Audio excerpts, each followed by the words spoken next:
For what was considered a cow county in the first half of the 20th century, our area is associated with some stunning developments in aviation. And one of those aviators, as we'll see, claimed Arroyo Grande as her hometown. The first airplane to fly over San Luis Obispo County, over San Luis City, was in 1910. It was flown by one of two Beechey brothers. The Beecheys, like the Wrights, had started out as bike mechanics, only in San Francisco instead of in Ohio, and they became pilots of what were then called aeroplanes. So it was Big Brother Hillary who came to San Luis Obispo. And there he is, just at right center. That's Rigetti Hill, which is kind of prophetic. And that's his airplane. He sat well forward, so when a plane like this nosed in, the pilot was the first thing to go. I love this photograph because on the edges you can see two cowboys. So we're kind of passing from one era into another.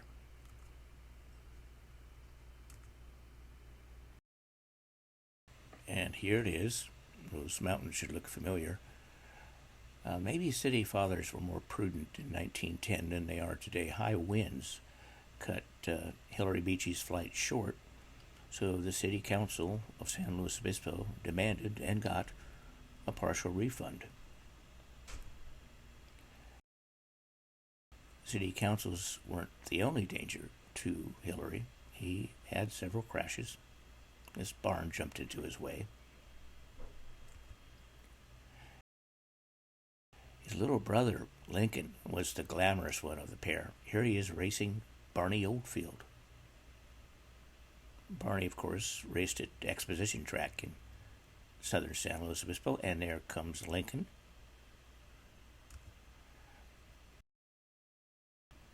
It should be noted that although it seems unfair, the airplane didn't always win. This plane beat a Dodge in a race from Pismo Beach to Arroyo Grande in 1911, and today that plane is in the Smithsonian.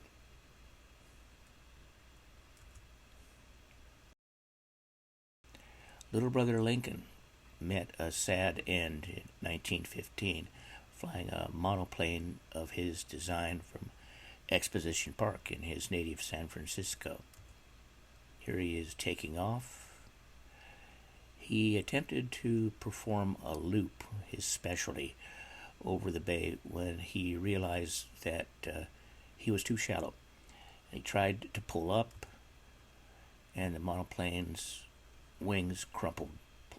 The plane plunged into the bay, drowning Lincoln, his body being recovered by the crew of a battleship. So flying was extremely dangerous, and it would be throughout World War II.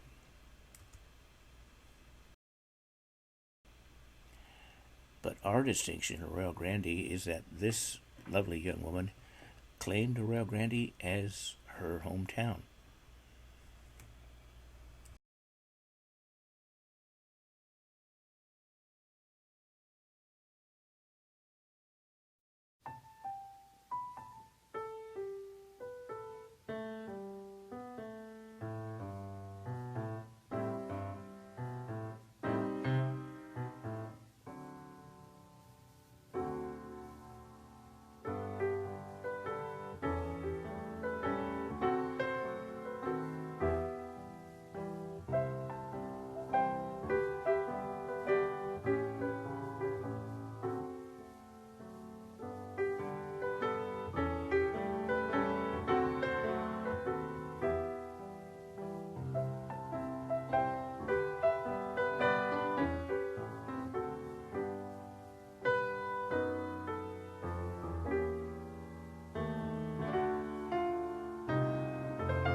course, Amelia Earhart would meet a tragic end just as Harriet Quimby did. This is an incredible photograph of her Lockheed Electra, a beautiful airplane, on the first leg of her fatal attempt to fly around the world.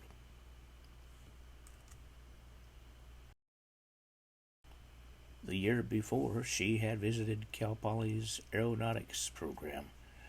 She liked everything about it except, of course, being Amelia. She wanted to know where the young women students were.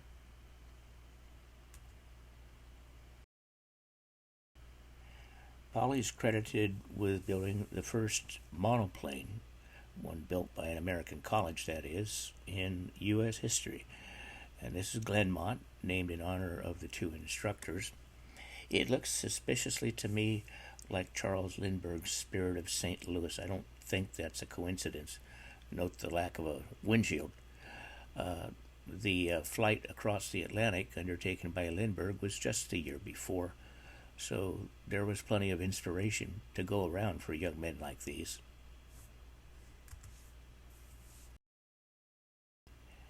And some of those young men would open in 1939 the county airport on Edna Road.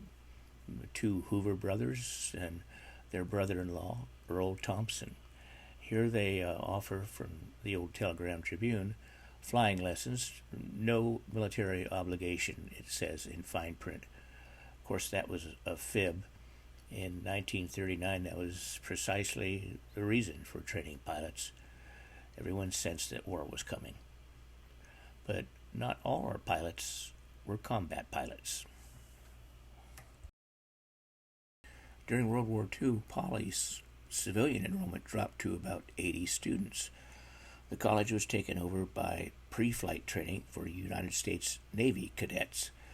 The instructors stayed, but they had to learn to start calling the floor the deck.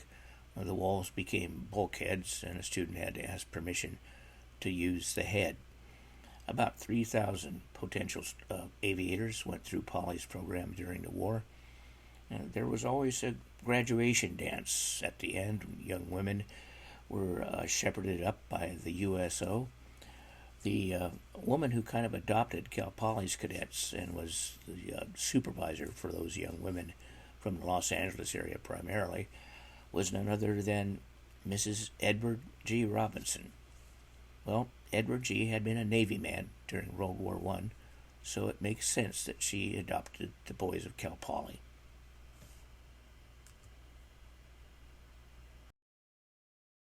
Meanwhile, to the south of us, what is today Hancock College was Hancock Field during World War II.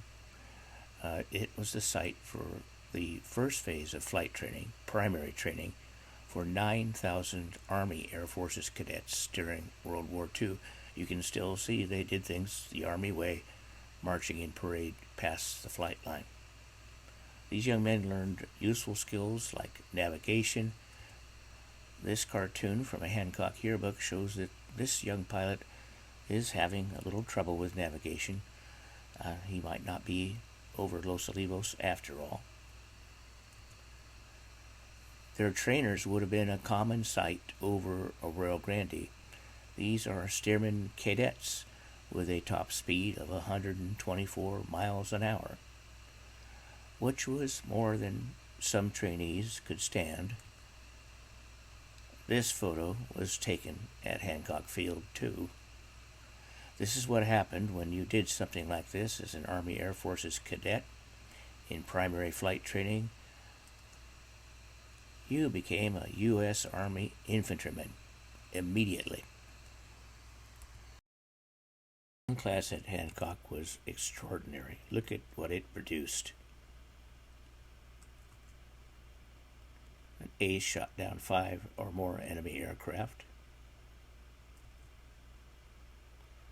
One of the Hancock graduates was Ted Lawson, who wrote the book 30 Seconds Over Tokyo, on which the film was based. One guy didn't make the cut as a pilot, but became a navigator in the South Pacific. That's Louis Zamperini, who is the subject of Laura Hillenbrand's book, Unbroken, and the film produced by Angelina Jolie.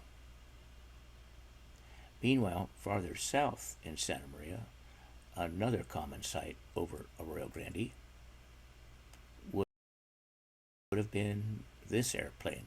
These are P-38s, and unlike the Stearman Cadet, top speed 124, these had a top speed of over 440 miles an hour. And they had an auxiliary field for night landings where they practiced at Estrella near Paso Robles. This was the final phase of training before these young pilots went overseas and into combat. But advanced training was just as dangerous as combat. This is a P-38 over the Santa Maria Valley. I want to show you the accidents in 1 month alone out of the Santa Maria Army Airfield. This is January 1945.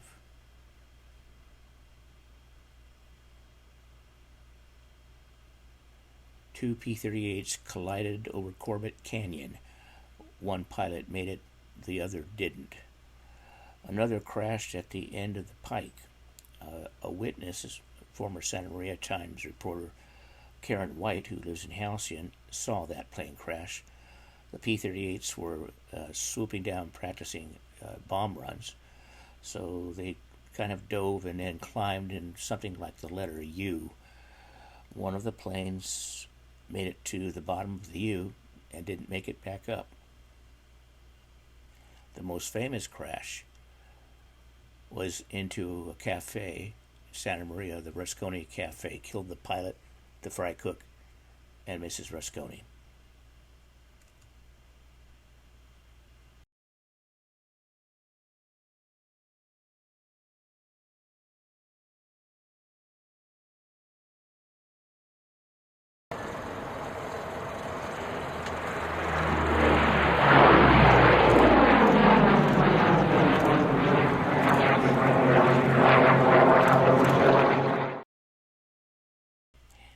And since dairy farming was so important in San Luis Obispo County and the Arroyo Grande Valley and Corbett Canyon, it's kind of not a coincidence when you consider how hard dairy farming is that two young men chose to be pilots.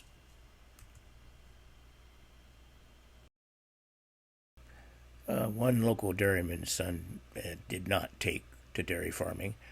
I can't say as I blame him. Getting up at 3:30 in the morning to milk cows doesn't strike me as a fun thing to do. And the two milk buckets that that man is carrying, he needs the yoke. They probably weigh around 80 pounds.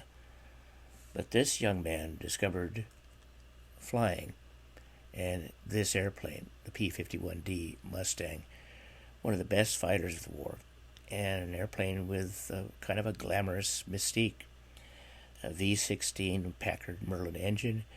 It had a top speed of over 450 miles an hour, and it's a beautiful airplane.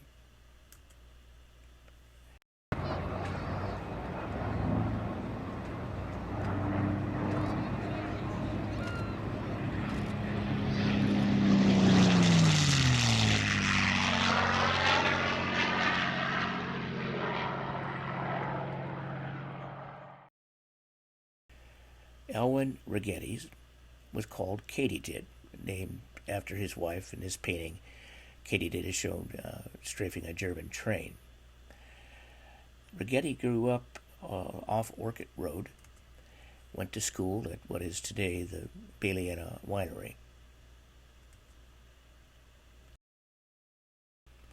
Both the Rigetti family and another dairy family, the McChesneys, would have connections to this heavy bomber, the B-24 Liberator. McChesney's family had a dairy in Verde Canyon, which is off of Corbett Canyon Road, the Royal Oak Dairy. That's Leroy McChesney there, who was so passionate about flying that he built a glider in his home. His kids had to climb under the fuselage to get from the living room to the kitchen. I guess eventually he got it outside. I think this wrong-way flight, which landed on the farm next door to the McChesneys, might have inspired his love for airplanes. He would later become the head of the California Aeronautic Board and would be a distinguished aviator, as would his wife. Mrs. McChesney was an accomplished pilot, a member of the 99s, the Women's Flying Organization. So that family, brilliant, is the reason why our airport is called McChesney Field.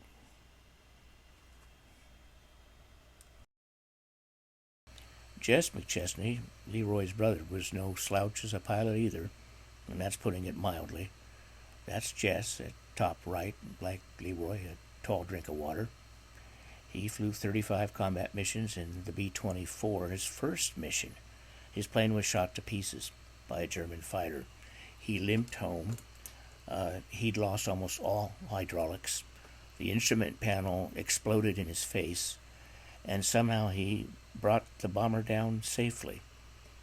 That was typical of the kind of pilot he was. Not only was he a skilled combat pilot, in 1947 he flew 100 missions during the Berlin airlift, for which he received a second air medal. Many years later, one of his gunners during the war called the McChesney family to ask after Jess. He was devastated when he learned that his pilot had passed away. And this is what he said over the telephone.